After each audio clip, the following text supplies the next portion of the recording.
여러분, 어제는 집안에 재물운을 불러 번영을 만드는 대표적인 물건에 관해서 이야기를 해드렸습니다. 자, 오늘은 집안에 불행을 만드는 것으로 절대 두지 말아야 할 것, 그리고 반드시 고쳐야 할 것에 관해서 이야기를 해드리도록 하겠습니다.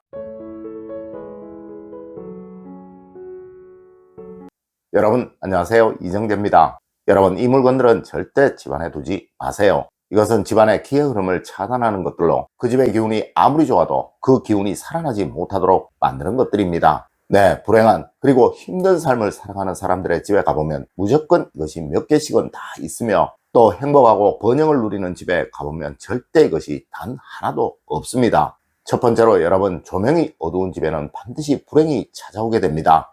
여러분, 절대 집안을 어둡게 만들지 마세요. 네, 어두움은 동서고금 어디라도 무조건 불행을 부르는 것으로 이야기를 하고 있으며, 특히 우리 풍수에서는 집이 어두우면 그 집은 망할 집이라고 이야기를 하고 있습니다. 물론 각각의 장소마다 다 밝기를 달리해야겠지만, 특히 거실만은 잠을 잘 때를 제외하고는 절대 불을 끄지 마십시오. 네, 이것은 가정에 불화를 만드는 것으로, 이런 가정에서는 항상 가족들 간에 대화가 없고 화합이 없으며 늘 갈등이나 대립만 생겨나게 되니 절대 번영이나 행복의 기운은 찾아오지 않게 됩니다. 여러분, 침실은 집안에서 가장 어둡게, 그리고 화장실은 포근한 느낌이 나도록, 그리고 현관은 늘 어두움과 밝음이 공존하도록 만들어야 하며, 또 주방은 아주 밝아야지만 늘 거실처럼 불을 켜두실 필요는 없습니다. 하지만 집의 거실은 항상 언제이든 불을 환하게 밝혀두시는 여러분이 되시길 부탁드립니다.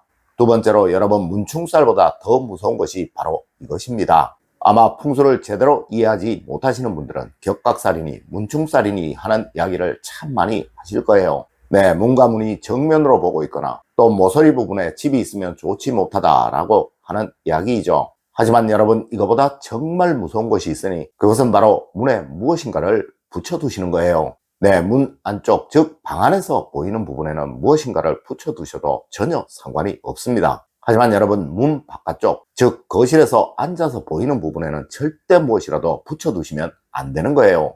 특히 그것이 활자로 된 것이라면 그 집에는 항상 병자가 생기거나 또 알 수 없는 질병으로 고생하는 사람이 생기게 됩니다. 네, 간혹 달력을 문에 붙여두고 계시는 분들 있으시죠? 여러분, 이것은 불행을 부르는, 절대로 해서는 안 되는 행동이에요. 네, 문에는 가능한 무엇이든 붙이지 마십시오. 세 번째로, 여러분, 침대와 소파 아래를 보세요. 분명 불행이 보일 것입니다. 여러분, 오늘 당장 소파를 조금 옮기시고 그 아래를 한번 보십시오. 분명 머리카락, 또 쌓인 먼지, 그리고 그 외 더러움들이 뒤엉켜 있을 것입니다. 네, 먼지가 덩어리로 쌓여 있는 집은 반드시 폐가가 된다는 것이 우리 풍수학에서의 생각이에요. 여러분, 요즘은 다들 청소기를 쓰시죠? 네, 한 번씩 소파 아래나 큰 가구 아래, 그리고 냉장고 뒤편, 특히 침대 아래는 꼭 청소를 해주세요. 여러분, 그래야 여러분의 가정에는 막힘이 생기지 않으며 또 불행이 생기지 않게 됩니다. 네 번째로, 여러분, 동물과 식물이 병들게 되면 그 집에는 무조건 불행이 찾아오게 됩니다. 여러분, 저는 항상 말씀을 드립니다. 이 집이 얼마나 명당인지, 얼마나 흉당인지를 알고 싶다면 그 집에서 자라고 있는 동물이나 식물을 보면 알 수 있다고 말이죠. 네, 동물이나 식물들은 우리 인간보다 굉장히 민감하며 또 예민합니다. 하여 조금의 나쁜 기운도 더 많이 느끼고 더 먼저 느끼며 이에 대한 영향도 더 크게 받게 되는 거예요. 하여 과거 우리 조상님들은 개나 고양이는 귀신을 보고 느낀다는 이야기도 하셨던 것입니다. 네, 이것은 그만큼 민감하다는 이야기이기도 한 것이죠. 맞습니다, 여러분. 내 집안에 있는 동물이나 식물은 최선을 다해 건강하게 기르도록 하시고요. 혹 시든 식물이나 죽은 식물이 있다면 꼭 버리시도록 하십시오. 물론 흙에 버리시는 것 절대 잊지 마시고요. 그리고 가능한 빈 화분 역시 집안에 두시는 일은 없도록 하십시오.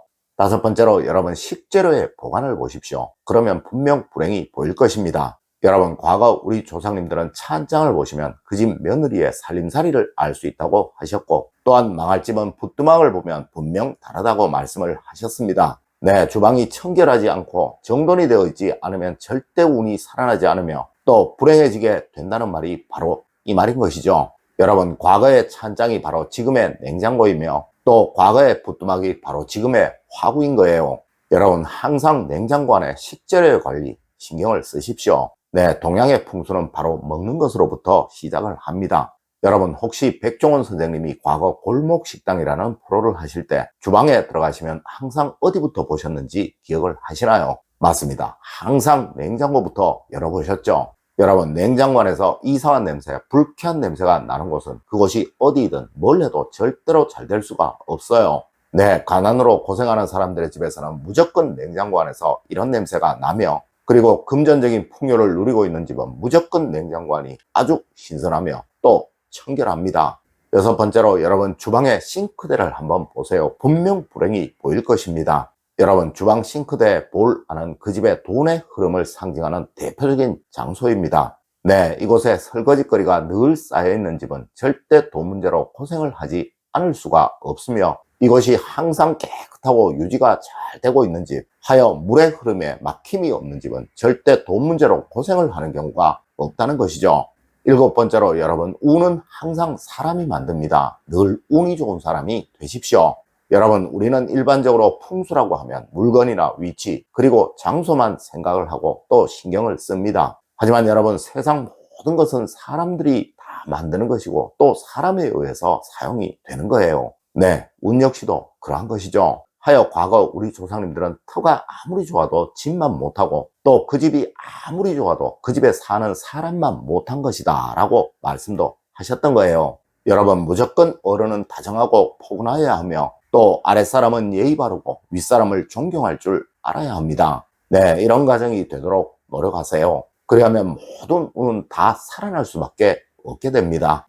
여덟 번째로 여러분, 옷장은 무조건입니다. 정리하세요. 아니면 망합니다. 여러분, 옷장이 더러운 부자는 전 세계에 단 한 명도 없습니다. 네, 제가 지금껏 들어가 본 그 어느 부잣집이라도 옷장이 청결하고 깨끗이 못한 곳은 없었습니다. 물론 옷장이 더럽고 혼란스러운 집이 부잣집인 경우 역시 절대로 없으며, 이런 집에 걱정이 끊이지 않았던 경우 역시 없습니다. 아홉 번째로 여러분, 집안에 대못을 박지 마세요. 이것은 모든 기운을 차단합니다. 여러분, 쇠가 나쁜 것이 아니라 그 쇠에 녹이 쓰는 것이 문제입니다. 하여 집안에는 절대 녹이 쓰는 못이 박혀서는 안 되는 거예요. 네, 풍수에서는 집도 하나의 생명체라고 여기고 있으며 분명 이곳에는 기의 흐름이 이어지고 있다고 말하고 있습니다. 하여 녹이 쓰는 물건을 기의 흐름이 이어지고 있는 곳에 박으면 그곳에 생명의 기운을 끊어지도록 만든다고 말하고 있다는 것이죠. 네, 물론 피치 못할 경우도 있을 것이나 가능한 여러분 집안에 녹이 쓰는 못을 박는 일은